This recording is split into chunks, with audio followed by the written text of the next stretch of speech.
So on that note, have we got anyone who wants to have a go? Yeah, okay, are you okay to come out? Yeah.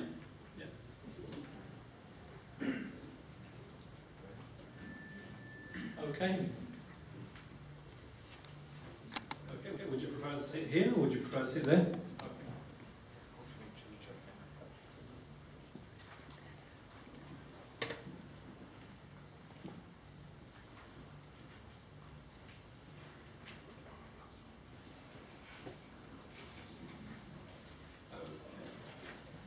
So you can follow the sheets and the worksheets. I'm going to guide you through the process as we go along.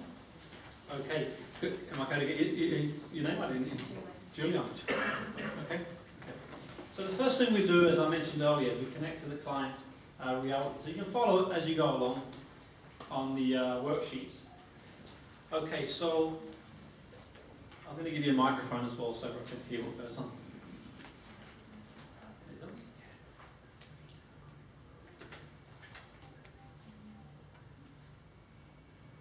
Okay, so the first thing is we get a little bit of information on the actual phobia itself.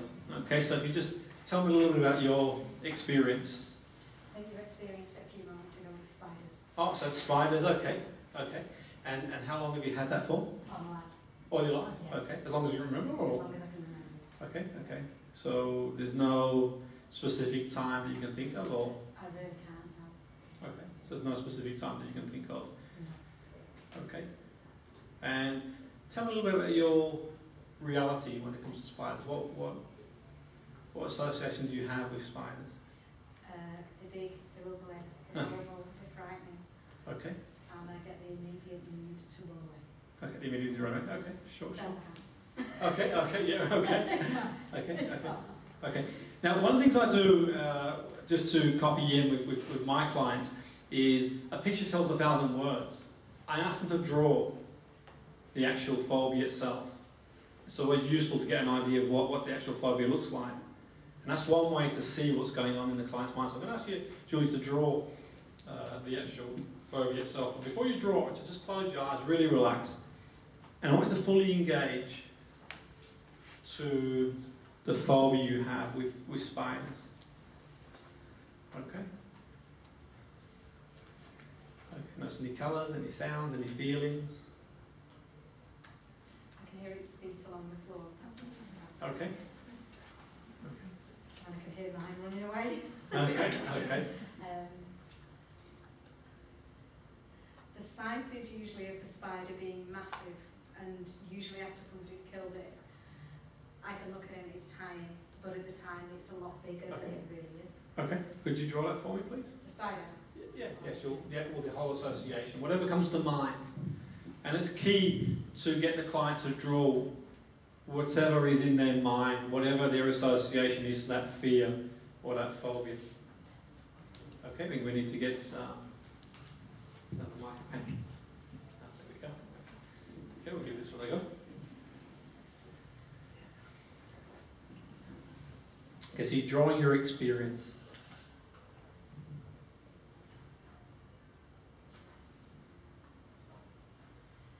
So I'm drawing a massive spider. Okay. And it's angry looking.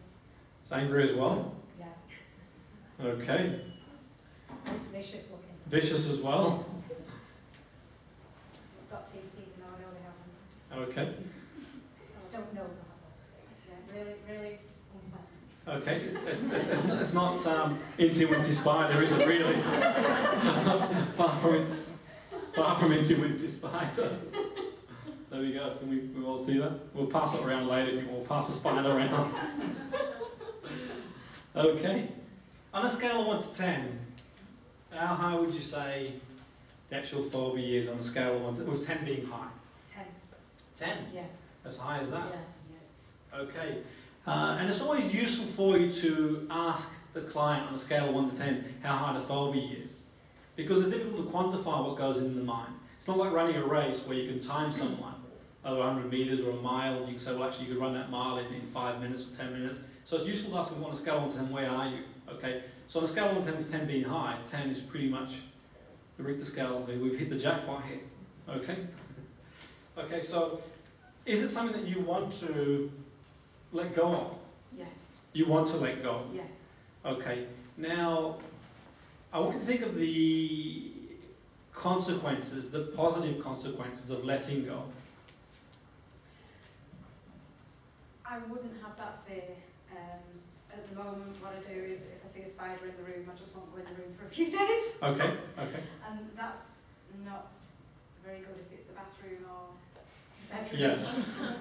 So the positive consequences. Yeah, would be to feel quite happy in walking into the room with a spider sat there. Yeah. And just leave it.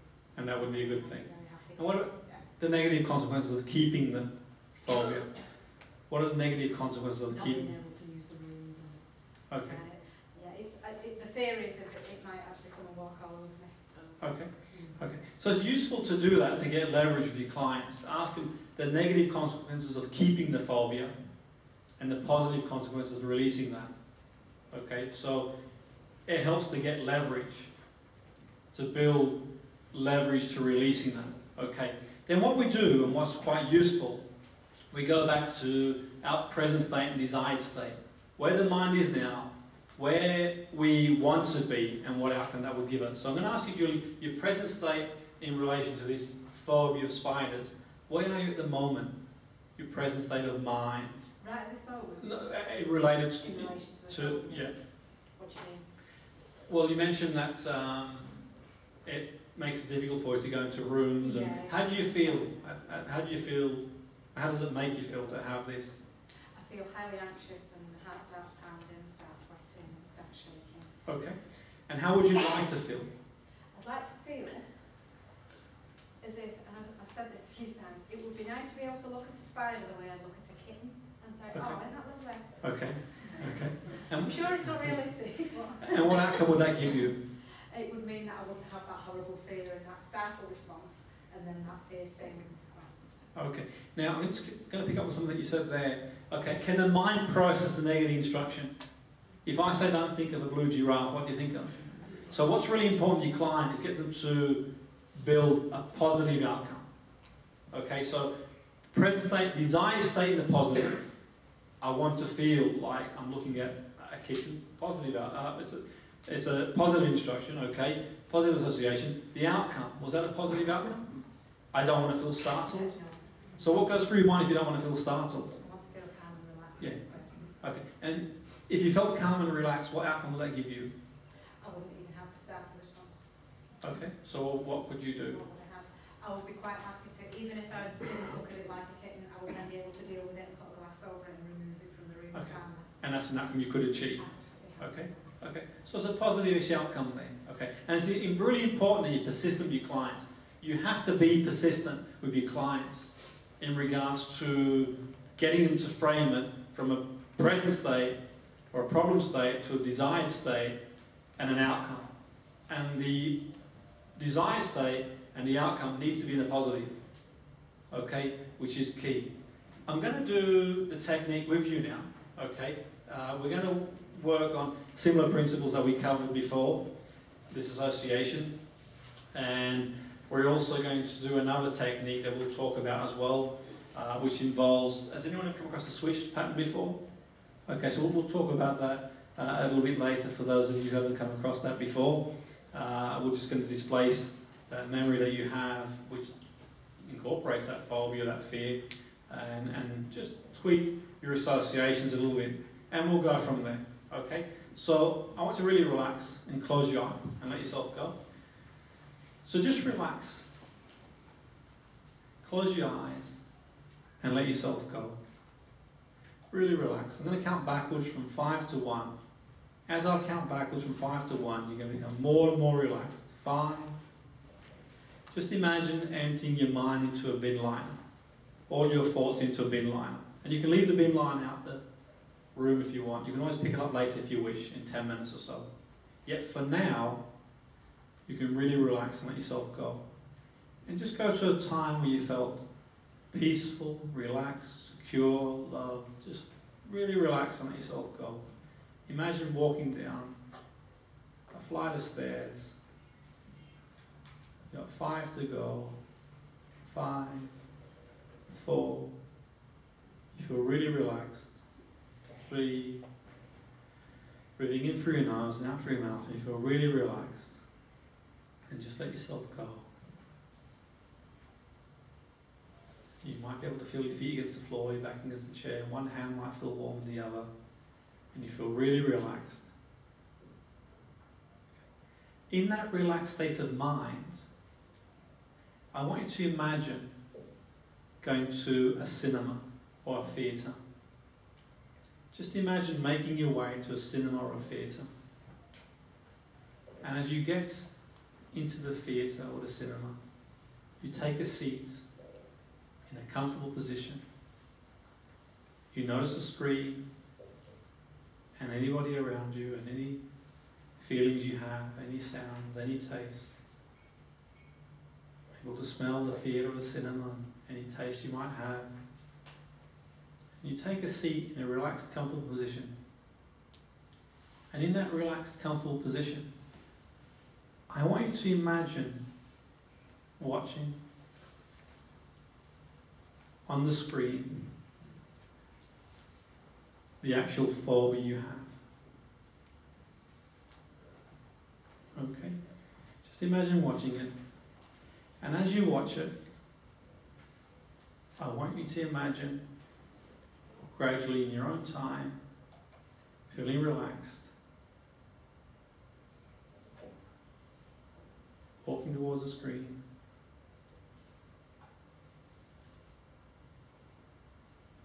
As you walk towards the screen, and you become a part of the film, I want you to imagine just floating as high as you can above the screen until it's the picture, the size of a postage stamp. So keep floating as high as you possibly can. Notice your feelings now and your thoughts.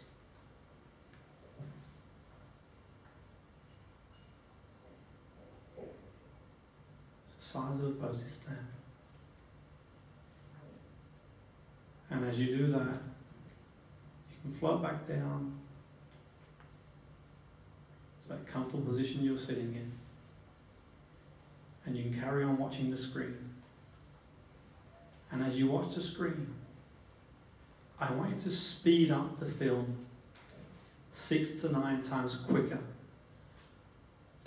than what it normally is. Faster and faster and faster and faster. Speed it up. And gradually imagine releasing any colours. Just release all the colours out of the film. And as you release the colours out of the film, and it speeds up, and the image begins to fade away, you turn the sounds down. Imagine turning the sounds down with remote control. And in the background, you might want to play some music that you enjoy. Or maybe some music that you find funny.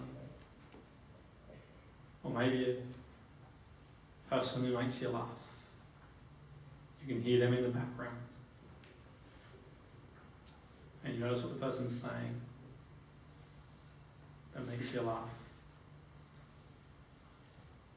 And that's how you feel. Turning the sounds down, putting the sounds higher and higher. Someone who makes you smile and laugh. And you feel happy around, or happy seeing, hearing. And just tie up any feelings you have, or release any feelings you have through the soles of your feet, and let them go. And you can tie any feelings to a balloon and let them float high in the sky until they drift higher and higher. Just releasing all these feelings.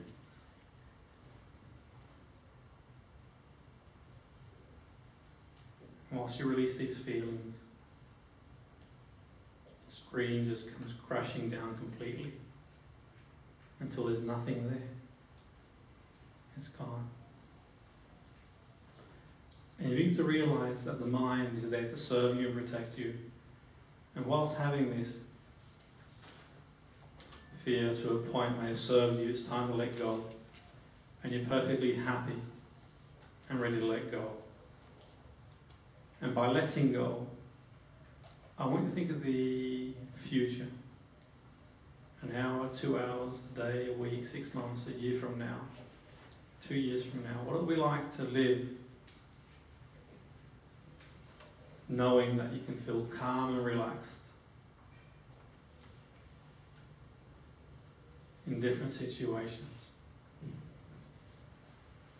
Notice the impact, the positive impact it will have on your life from now and into the future.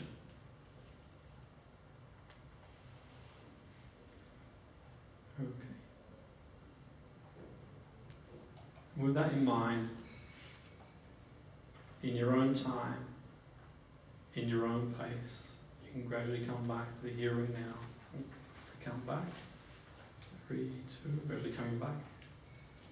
Okay. Okay. So bring you back to the here and now.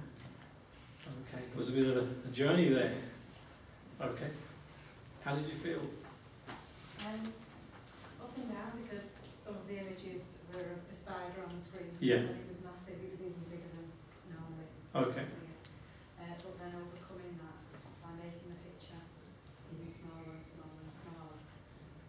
And then the laughter in the background actually made me feel very different. Yeah. Not just going from afraid to calm, but that laughter gave it a different perspective altogether. Yeah. I wasn't to take it so seriously anymore. Okay. So by shrinking it down and pushing it away, Yeah. with this association and draining any colours and feelings, and then the laughter in the background, Yeah. it changed your whole perspective Yeah. on that situation. So you went from Yeah. anxiety to Yeah. feeling calmer to maybe laughing as well. Yeah. And what about the impact moving forward, that releasing and letting go? How did it feel to let go? Empowering. Very empowering, okay. Okay, so if you had to say on a scale of 1 to 10, with 10 being high, your thoughts, where would you be on a scale of 1 to 10, with 10 being high? You're really surprising me now. I didn't expect to see this, but it's what I was thinking of before when you said think of 1 to 10. I was thinking, I don't know whether anybody noticed it was moving a bit. I was thinking if there was a spider on the back of my chair, how would I feel? And I said 10. If there was a spider there, now it wouldn't bother me. Wouldn't bother. So probably what? 1. A 1? Fantastic. Would you be so kind to draw into when you start again?